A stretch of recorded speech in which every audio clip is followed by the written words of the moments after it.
would you look at that? It turns out a third-party publisher making some of their biggest games exclusive to one platform wasn't exactly the smartest idea. Yes! Yes! Yes! Who could have possibly seen this coming? If only you guys got someone sensible in charge sooner, maybe, just maybe, you wouldn't have reached this point. My goodness, what an idea. Why didn't I think of that? Hello, ladies and gentlemen. Welcome back to the channel. I hope you guys had a fantastic weekend. I was debating whether or not to cover the Ghost of Tsushima fiasco news today or the more recent Square Enix news, but after seeing Alex's video on it, I figured he did a really good job talking about the entire fiasco. I really don't know what I could have even brought to the table, so I would suggest just checking his video out. And two, looking at my last few videos, I figured, hey, why don't we cover some positive news for once? Because this is actually good news for gamers. Impossible. So, what exactly am I talking about? Well, earlier today, at the time this video was being made, Square Enix announced a new multi-platform business plan for all their AAA titles moving forward.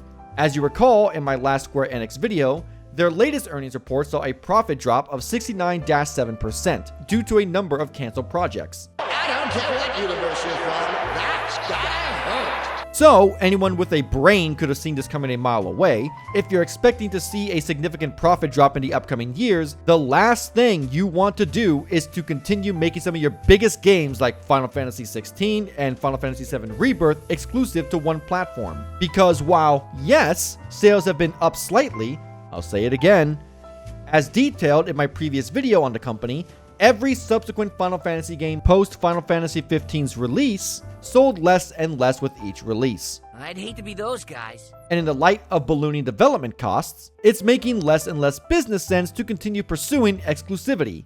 Unless it's something like Super Mario RPG, since, you know, Nintendo literally owns the IP of said game.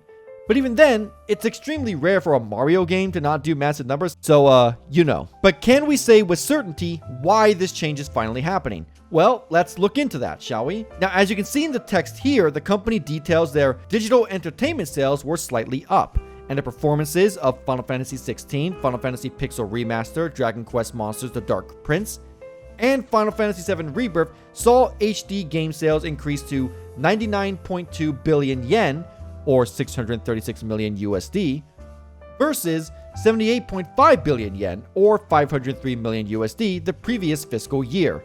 I don't know, guys. Not exactly a massive boost to your overall profits, is it? I wonder what could have possibly handicapped your sales so significantly. Really makes you think. But it's not to say the games aren't selling per se, because they are. But if you have an IQ higher than double digits, you'll likely have noticed the use of the word slightly. And with rising development costs, slight sale increases aren't enough. And as anyone who is even moderately familiar with how business works knows, sales won't do much if your profits are not as high as they should be. For example, if a game costs, let's say, 65 million to make, but sales totaled up to 66 million. While yes, the game sold relatively well, they didn't exactly make a big enough profit. You can see this corroborated in this screenshot here, in which it reads, "Meanwhile, the period also highlighted some major challenges, including low profitability at the HD games." It also details a slowdown in games for smart devices and PC browsers, but the profitability of the HD games is the big one. While Final Fantasy 16, Dragon Quest: The Dark Prince, and Final Fantasy 7 Rebirth sold relatively well, once again, I know I sound like a broken record, but it's imperative you all understand this. They are not making a big enough profit to offset A, the development cost of these games, and B, the cancellation of numerous games in development means they're going to see a massive profit loss within the next fiscal year. So the last thing they need is to potentially lose even more money by adhering to platform exclusivity. Canceled games, I remind you, is due to said games not fitting in with the company's future strategies, i.e., aggressively pursuing a multi-platform strategy. It really doesn't get more cut and dry than this. I mean, really, do you really need more evidence than this to see that these exclusivity deals are not doing enough to offset their financial troubles? Oh, now I see. Now I get it. Now the pieces are falling into place. It's all coming together now. I must say this opens my eyes. Another case closed, my dear Watson. For I was blind, but now I see. Final Fantasy XIV is their biggest moneymaker by far. And it's precisely because it was on multiple platforms. It started on PS3 and PC, going to PS4, PS5, and more recently Xbox. But even Xbox had to fuck this up by forcing a Game Pass Core subscription and their own currency for some godforsaken reason. But that is a different topic. There's a reason Xbox started porting to PC. And there's a reason Sony has started doing so as well. And it all comes back to the ever-ballooning development costs to make these games. Because while yes, there were a lot of PS4s and PS5s sold compared to Xbox, but you need only look at the sales for the exclusives compared to the overall console player base to realize most of these owners are very, very casual gamers in the sense that they'll buy games like FIFA, Madden, NBA 2K, Call of Duty, and they'll maybe go out of their comfort zone every once in a while and buy something like Mortal Kombat. But generally, these people aren't buying Final Fantasy. They aren't buying God of War. They aren't even really buying Halo. So unless these companies decide to scale back development, spoiler alert, they won't, it's time for them to do away with the outdated practice that does nothing but screw over gamers as a whole and damages the company's profitability.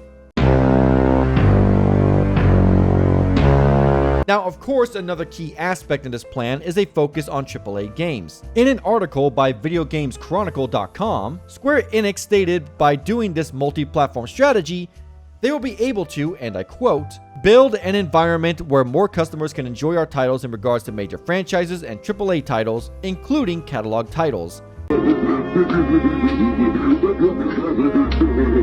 Later on, in said document, Square Enix made sure to stress they have shifted focus from quantity to quality. No doubt in regards to failures like Forspoken, Foam Stars, Babylon's Fall, Balan Wonderworld, and probably many other games I'm failing to mention. It seems that Square Enix finally realized the futility of trying to make the next Fortnite, as A, their last two attempts, Babylon's Fall and Foam Stars, have failed spectacularly, and B, continuously dumping money into these doomed projects will just result in the company's death. So with them focusing on AAA games and their major franchises, one would hope this means better quality titles more consistently. But only time will tell if that ends up being the case. Regardless, I do hope this new plan works out. After all, I love Final Fantasy, and the last thing I want to see is Square Enix going under because old dinosaurs at the tippy top can't understand that in order to maximize profits, you have to, cater to your fan base. But as I said, only time will tell if this ends up being a worthy endeavor. That's going to be it for today's video, ladies and gentlemen. Thank you all for tuning in. What do you guys think? Is this a smart change by Square Enix, or do you think they're already burning down and this strategy is merely a futile attempt to put out the fire? Let me know in the comments below. Okay folks, time for a new segment called Crab Fact of the Day. Today's crab fact is about my personal favorite species of crab, the vampire crab. Did you know that vampire crabs aren't picky eaters? They're omnivores and will eat nearly anything. However, they prefer live and dead crickets, grasshoppers, and earthworms. And that's it for the crab fact of the day. As always, to stay up to date on all things crab, you can follow me on Twitter via the link in the description below. And if you're looking for a way to support the channel, you can consider becoming a member. For only 99 cents a month, you get access to the community Discord, the Crab Shack. Once you're in for good. And you can use emotes to harass me with live on stream. But with all that out of the way, I will see you guys in the next video.